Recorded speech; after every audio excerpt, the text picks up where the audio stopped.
Hi, I'm Helen. And I'm Sarah. And you're listening to the Squiggly Careers podcast, a weekly show to help you with the ins, outs, ups and downs of work, where Sarah and I share some insights and ideas for action to help you feel more confident and in control of your career development.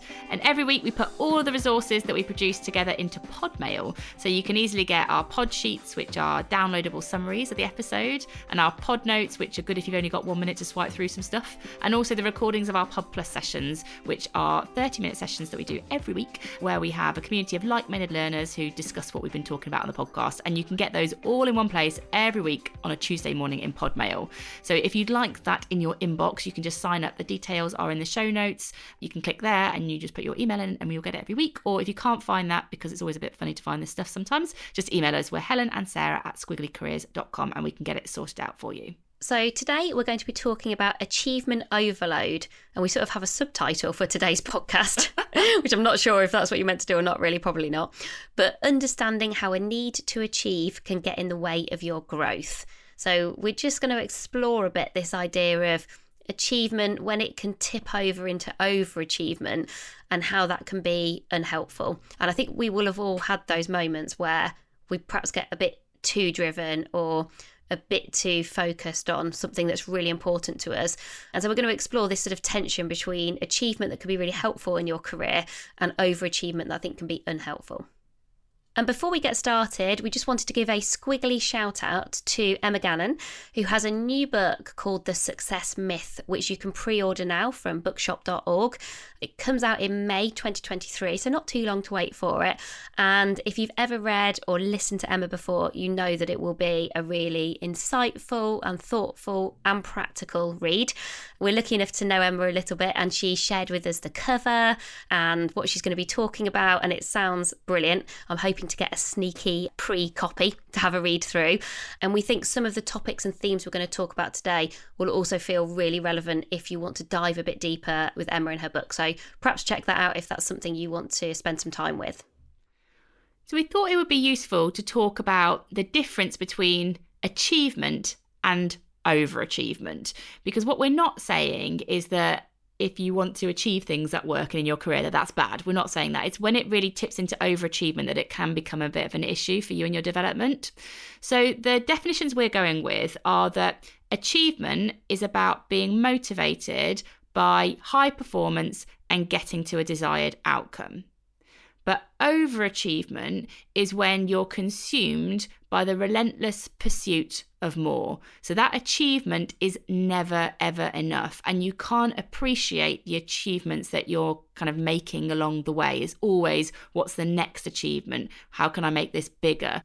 So I think achievement and overachievement are not two categories where some people are in one and some people are in the other, and maybe some people are in neither of them. I think it's more recognising, what does your drive for achievement look and feel like? Does that ever tip over into sort of unhelpful overachievement? And I think for some people that might be more prevalent than others.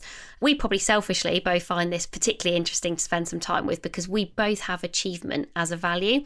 And so if values are things that motivate and drive you, the kind of your DNA, what makes you you, Helen and I are sort of almost starting from this place of, I guess, naturally might fall into the category of people who may end up, going into that kind of overachievement, that relentless pursuit of more, where you can get a bit single-minded and you're always looking for the next win. So I think it's quite interesting as we explore this today to think about, what does this mean for you?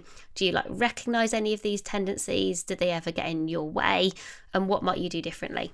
And you know what we've not really prepared for, but it's just come to me when you said that, is if you work with other people who also have a strong need to achieve, maybe that strays into this territory of overachievement, how does that change the culture? So it's not just one person, it's not just, everyone else is going to focus on doing their job well, but Helen Tupper's got this overachievement thing going on. But if a whole team is like that, I can imagine maybe it starts to get quite competitive and combative, because if you're all overachieving, do you start then competing with each other? So it's not how do we come together as a team to do better? It's how can I beat you, maybe, in that context too. And I did read an interesting article which sort of is almost like a subset of overachievers, preparing for this podcast, which was about insecure overachievers and how much organisations typically liked recruiting those people, which is, if you think about it, quite, in lots of ways, a bit Machiavellian. Yeah, absolutely. Because essentially, if you get loads of insecure overachievers, they sort of blame themselves for like things like burnout, and they'll work phenomenally hard and they'll sort of think, oh, I'm never good enough, and they're sort of on this like hamster wheel of achievement, but also they give themselves a really hard time. So they're sort of, I guess it's sort of combining achievement with imposter syndrome, which is sort of almost like, if you're thinking about achievement versus overachievement, I think there's probably like another level of overachievement. Is like, if you're in that insecure overachievement category, then actually, you know, that also you can see how that gets to lots of behaviours that can be really bad for you, like personally as well as professionally. So I was like, I don't like the idea that companies would kind of look for those people and seek those people out just because probably they'd work so hard they would get really good results, but kind of at what cost? Yeah, no, gosh, I don't like that at all. That's surely a recipe for burnout. It's like companies just trying to get high output straight away and then just kind of move on to the next. Oh, horrible. And also they'll blame themselves for it, so they'll never blame the company. Oh gosh, no, God, that's horrible. That's really horrible.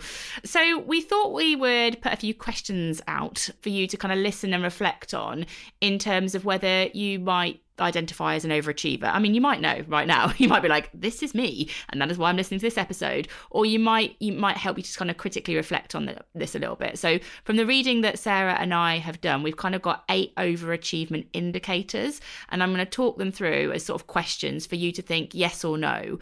And of these 8 overachievement indicators, if you're really getting a yes to 4 or more, it is a good signal that this might be something for you to focus on.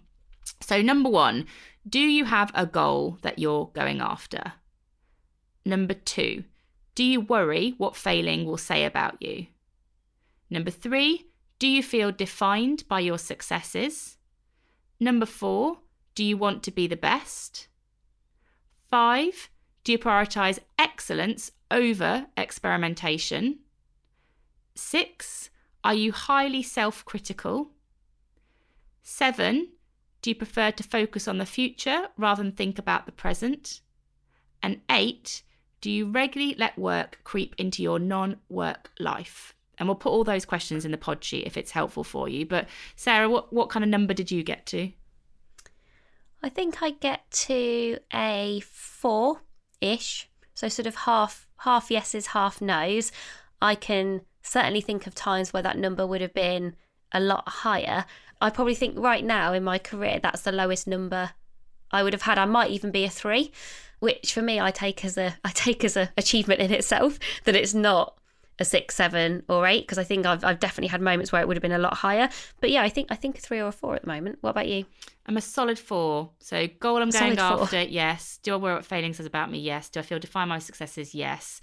Do you regularly let work creep into your non-work life? Yes. That is a solid 4. The other ones, I kind of not so solid, I don't think so. But those ones, if it's a 4 or more, then that would be an indicator that I probably do have a sense of overachievement sometimes. And so just some of the risks, I think some of this is probably obvious in terms of how overachievement can be detrimental to you in your career, but worth just highlighting what they might be. And also you can think about, well, what's the biggest risk for you? Because we want this to feel really relevant, like for you as you're listening. So it could be about competition and comparison. So, you know, if you're really into overachievement, you might always feel like you're competing with your peers or not as good as your peers, and that sort of is driving you versus your own sense of self and self-worth. It could drive anxiety and overwhelm, which I guess might be that insecure overachievement that I was talking about. You know, you're always anxious of, you know, yourself, what other people are saying about you, what happens if things don't quite go to plan, maybe feeling a real pressure and perfectionism. So, you know, you overachieve because everything has to be right the whole time. It also might mean that you risk becoming very sort of individual in your outlook. So quite self-absorbed, sort of in your own world. And more generally, in terms of outcomes, one of the risks can be that you keep doing things that you actually don't want to be doing. You perhaps don't enjoy something, but you're sort of stuck in this cycle of overachievement. And if somebody sort of magically could help you to sort of zoom out and give you that helicopter view, you might start to question, you know, do I actually enjoy my days? Do I feel like I'm having a positive impact? Those sorts of things perhaps haven't come to your consciousness because you're so busy in sort of overachievement mode. And we were thinking about, in terms of our careers, when has that sort of need to achieve got in the way? And I think for me, sometimes I can just get really blinkered. I tell you a really obvious time. I've had multiple times, but I think when I was working at BP, definitely that was where I got overachievement, because there was a lot in that environment that sort of fed my need. You know, I got promoted regularly. I was doing things that on the surface made me feel really successful. And the reason I think it got in my way is because there were lots of other things that really matter to me, like my relationships and my learning and my development and just like having fun outside of work, just stuff like that. That overachievement sort of bias, just it almost put blinkers on me. And I didn't realise for probably like sort of 12 months of being blinkered, and I realised, I'm not actually enjoying it. And it was just because I'd got so distracted by like the doing and achieving that I realised it wasn't the thing that I really found that fulfilling when I looked at all the things I like to do. Yeah, I think for me, the blinkering thing definitely rings a bell. And what often has been really detrimental for me has been to stop doing lots of other things in pursuit of a very single-minded goal. I can be very single-minded when I want to be. And I now know, and I've sort of noticed about myself, that if I get too focused on, usually there's a goal or an outcome, because for me, achievement is about sort of big goals and big outcomes. I can sort of disappear, and then I sort of deprioritize everything else. So, like, for example, when I was doing my MBA, not all the way through my MBA, but essentially I was doing quite well in my MBA, and I was thinking, oh, I've got a chance here of doing really well in this, so I am going to give it everything I've got. So that's not bad. That's not a bad thing. That's not bad logic to think, you know, you really want to dedicate something to something you've spent loads of time on. But it meant I stopped playing netball. I was like, I'm going to stop, you know, stuff outside of work. So, okay, get rid of all of that. It meant that I like stopped saying yes to, you know, like meeting up with friends. It meant that, I don't know, I probably didn't talk to my partner very much during that time. And I sort of got more and more, you know, and then I was so committed to an outcome, you know, to something happening that wasn't necessarily all in my control, or you're not sure whether it's going to happen or not. But actually, everything suffered as a result. I don't think I was as good in that moment, actually, at what I was trying to do in my MBA, like the assignments I was trying to do, or the coursework, and I was trying to get started on my dissertation. And once I noticed that and sort of let all of those other things creep back in that I really enjoyed, funnily enough, like everything got better. So it didn't last very long, because I think it felt wrong very quickly. I was suddenly like, oh, but I thought now I'd be, you know, absolutely on fire because this is the one thing. I'm putting all of my energy into this one thing, so surely I should be incredible. And sort of the opposite happened, and you're like, oh, okay. And I lost a bit of motivation, I lost a bit of energy. So that was a real trigger for me. And actually, ever since that moment, even when I've been at my most sort of busy or full on with anything to do with work, I've always tried really hard to not get rid of everything else, because it's so tempting to do that, isn't it? Because you just think, I need more time, I need to say no to things, I've got no time for anyone else or anything else. I think I had a real kind of tipping point in my career where that overachievement like went too far very, very fast, and I sort of railed back from that. And I think it's really easy to get into a self-justification cycle with this stuff as well, because there is no doubt that a strong need to achieve has helped you get certain stuff done and, you know, make things happen that you might be proud of. But the problem is, and so you could justify it, you could be like, yeah, but if I wasn't like this, I wouldn't have got that. And if I wasn't like this, then we wouldn't have that opportunity. And it's really easy, I think, to just go into this cycle of, well, that's just who I am. I'm an achievement orientated person. But what we're saying, I think we really want to be clear, there is nothing wrong with being somebody who wants to achieve things. If that is you and that's what you're driven to do, we'd be in a lot of trouble. Yeah, we'd be that is really positive. But it's when those blinkers are so firmly on that you don't do other things that make you happy, and that you can't see the impact of how you're behaving, you know, how it might affect other people.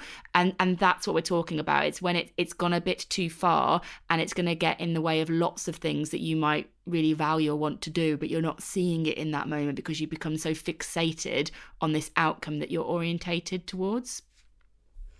And I think in Squiggly Careers, where we are developing in different directions, where there are loads more opportunities and different possibilities. We want to be really open and make the most of all of those things that could come our way. And if we just get really siloed and you get stuck in overachievement in a way that isn't serving you, I think it will limit your learning and limit your squiggly career. You're sort of going back to a ladder-like world where it's like, well, I'm going to overachieve and that's going to equal promotion. But that isn't true anymore. That kind of really binary, if I do this, then I get that, isn't happening in organisations. Organisations are getting flatter. They're creating new roles. They're creating new departments. We all need new skills. So I think it doesn't, perhaps overachievement might have served people potentially a bit better in a ladder-like world. I'm not sure it's good for you, for your sense of self, even in that world, but you can see how it's more connected to that world. Whereas I think with the uncertainty and complexity that is world of work now, I think we've got to kind of decouple ourselves from this overachievement, because I worry about people being stuck on, that hamster wheel that they can't get away from, but then blame themselves for. Yeah, you can see how it just feeds a whole load, like stress, burnout, anxiety, all these unhelpful, unhealthy responses to work.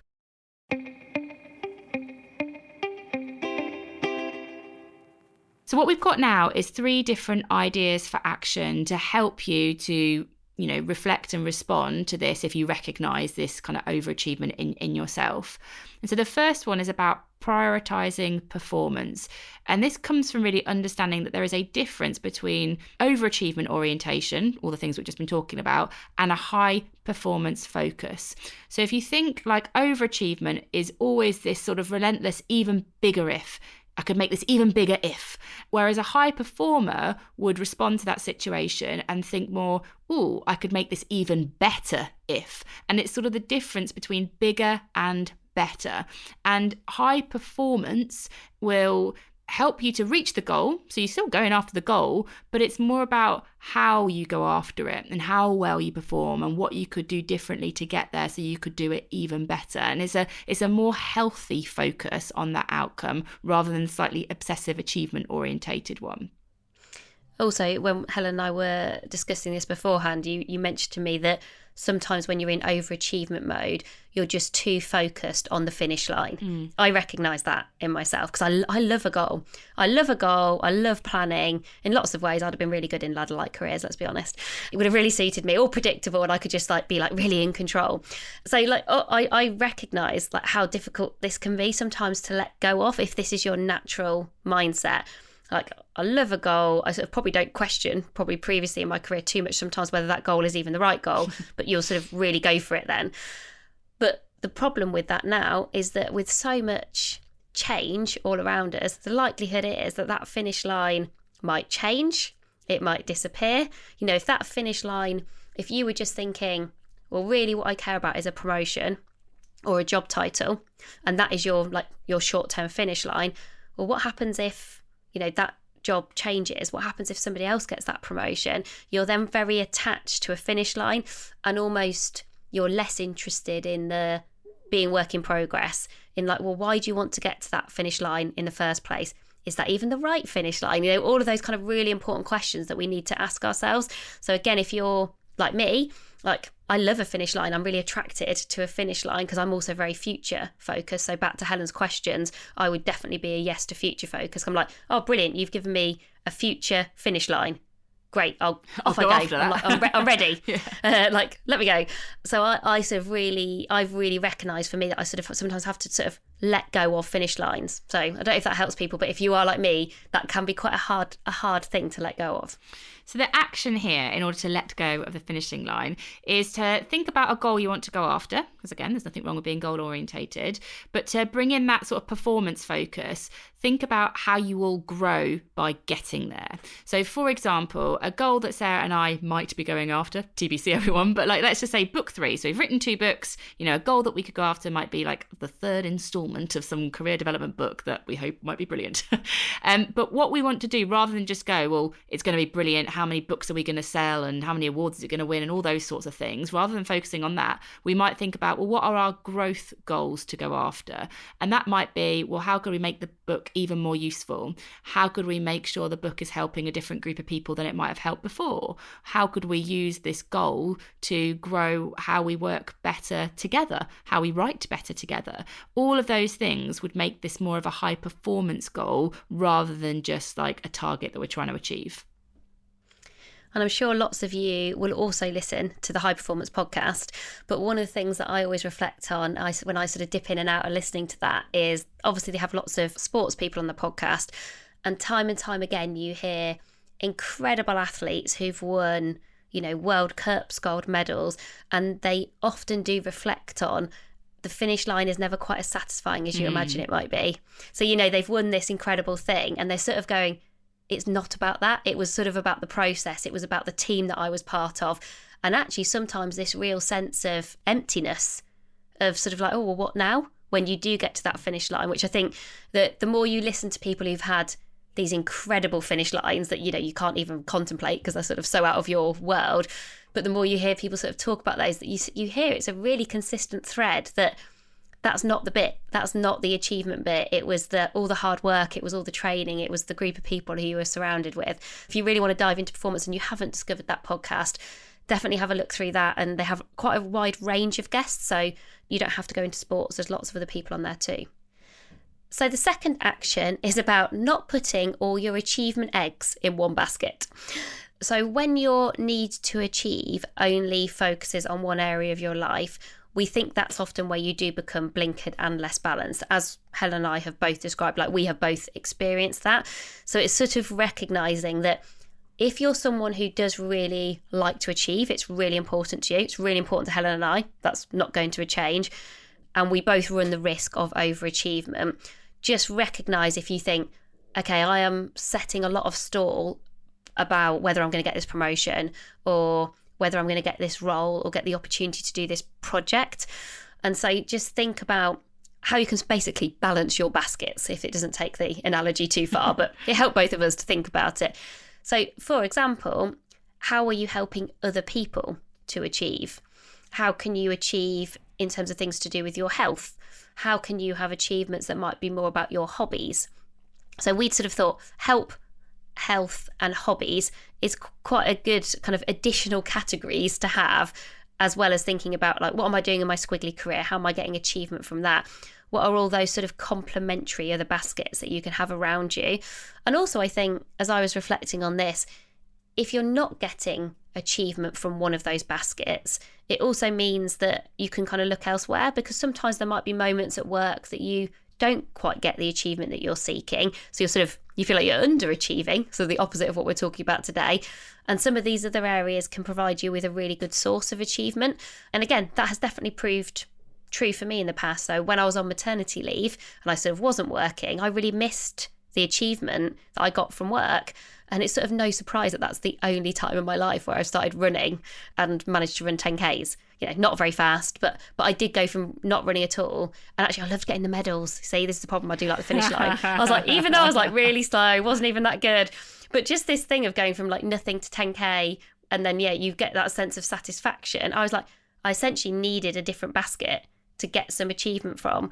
And that was a bit about health, a bit about hobby. But funnily enough, as soon as I went back to work and then started going back to some of the things that I did before maternity leave, I was like, oh yeah, I'm done with the running now. So you don't have to do all of these things consistently all of the time. But I think it is just recognising, particularly how you're helping other people to achieve, I think is probably often undervalued as a source of, we know that when we help other people, we also help ourselves. I think as well, these different baskets of achievement feel quite different. So if I think about achieving something at work, definitely gives me that like rush. I get a rush of energy if I've achieved something at work. But if I achieve by sort of helping other people achieve, that feels like warm. It's like a warmth kind of feeling. It's not like the rush that I get from work. It's a very different type of energy I get back from that. And health, I get quite proud because I'm like, oh, you've made time to do that. That feels like more of a feeling of like pride. And hobbies are just like, I get quite excited. I enjoy it. Like it's almost like you start to see achievement can feel different. Whereas if you're only getting it in one way, you're only getting sort of one sort of type of reward, I suppose, from it. That's my reflections when I think about the different things I'd have in those baskets. Yes, that's actually really interesting, isn't it? It's like how you can connect different feelings with different types of achievement, like pride versus enjoyment versus energy. And the more we get those range of different things, they're all good emotions for us to feel. And again, it's just moving away, isn't it, from being too binary? Which probably, again, goes back to resilience, doesn't it? Like filling up your bucket. You need those positive emotions are really helpful for us when we need to sort of draw on our resilience. And so there's probably quite a nice link between those things as well. So our third idea for action is all around the rear view review. And what this is really about is understanding that sometimes the goals that we are going after are not always the things that make us proudest in the long term. So let's say, I don't know, like a promotion or something like that. You might be really, really focused on getting promoted. But if you think about the achievements that you've had over the last 5-10 years, was it a promotion that you were most proud of? Or was it something else that was really meaningful and mattered? Because sometimes we can just get distracted by achievements that might look quite shiny, by achievements that might be a challenge. Sometimes I just like the challenge, like it's not really an achievement. I'm just like, I want it because it's hard. And you can kind of get quite sort of obsessed about that stuff. Or maybe because it's what other people might expect of you. So you're going after it because other people are sort of saying this would be a good thing to do. But actually, back to Sarah's point about the finish line might not feel that fulfilling. That's not the thing sometimes that you're proudest over on the long term. So when you do a rear view review, what this is really about is about thinking back, and you can pick the time period, you can say over the last 5 years, and really thinking about like what are the achievements that you're really proudest of, and almost comparing that sense of pride that you got from those things with what you're actually going after at the moment, and making sure that those things are connected and you're not sort of being distracted and disconnected because of some of the stuff that might be going on for you right now. So sort of practically, we would suggest almost treating this as like a 2-part action. So part 1, just maybe create a mind map or just put pen and paper and just reflect on the moments that you feel most proud of, like over the last 5 years. What has really given you that sense of achievement? So when I did this, it was things like my friendships, because I'm like, I'm really proud of like my friendships are really long term and they really matter to me. And my home, I'm really proud of my home because it's a source of stability for me and my family, and a lot of work has gone into getting here, and I'm proud of that kind of consistent effort. And I'm really proud of like Sarah and I pivoting our business in the pandemic. It's one of my most proud moments is how we've grown our business out of adversity. I feel really proud of that. And so you can then take those moments that you're really proud of and think about, well, what do those moments really mean? What do they tell me about what I find meaningful about achievement? And then you can take that understanding and that awareness and just compare it to the goals you're going after right now, and just make sure that the things that really matter to you are part of the goals that you're going after. Yeah, and I've done this recently where I sort of listed all my achievements, and I was like, I was quite self-centered. I was like, my achievements, like the things that I felt most proud of achieving over the last couple of years. So I just sort of wrote them down actually in a list, not even a mind map. And I sort of looked for what do those things have in common. What was really interesting for me, and it's something I was talking to Helen about recently, I was like, what achievement always looks like for me is whenever Helen and I are working on something hard together for usually quite a long period of time, and then we sort of create the thing, but it's never necessarily the thing. So it's not, although I'm very proud of our TED Talk and our books, they're the sort of the outcomes, I suppose, they were the finish line. But what was interesting for me when I thought about it, like where did the achievement come from? The achievement came from the process, very specifically the process of Helen and I working together on things that are hard. And so when we were thinking about like how do we spend our 2023 and beyond, one of the things that I talked to Helen about was, in the last year, we've had less time to do that because for lots of reasons, we've been doing lots of other things. And so actually it's really important for me, and then we need to decide if it's important for Helen, because otherwise we've got a problem. Oh, no, it's not important. To actually think about, well, what are those hard and important things that we're going to work on together? What does that look like? And how do we create time for those? And then it's created really practical action. So actually we've looked ahead to 2023 and realised previously, it was a bit easier for us to spend time together. We'd got less commitments, we'd got a smaller business, we were creating stuff from scratch, didn't really know what we were doing. Now we are a bit bigger and we're growing. We need to be more intentional about creating that time and space to achieve together. And so, again, that just looked like really practically looking at our diaries and making sure that we'd got 7 days together over the next 7 months, which might not sound like a lot, but full days together when it's sort of our space to create, and that probably won't include like other times that we would find to be together, makes a real difference. So it's I found that really interesting when I started to then really think about like listing those achievements, like what do they have in common, and then what does that mean for me today in terms of how I spend my time or changes I might make or things that might be missing, because actually I realised that had been missing for me that I might want to bring back again. So we hope you have found this a useful listen. We hope if you recognise that you are an overachiever, you're not beating yourself up too much, because please don't, but just think about some of the different things that you can do. So just in summary, the ideas for action we've talked about are about prioritising performance. Don't put all your achievement eggs in one basket, and then do the rear view review. And as we said at the start, all this stuff is summarised for you, including those questions to help yourself kind of assess your overachievement orientation. And all of that will be in the pod sheet. Links are always in the show notes, or email us Helen and Sarah at squigglycareers.com and we will send it to you. Thank you so much for listening. I'll be back with you again soon. Bye for now. Bye everyone.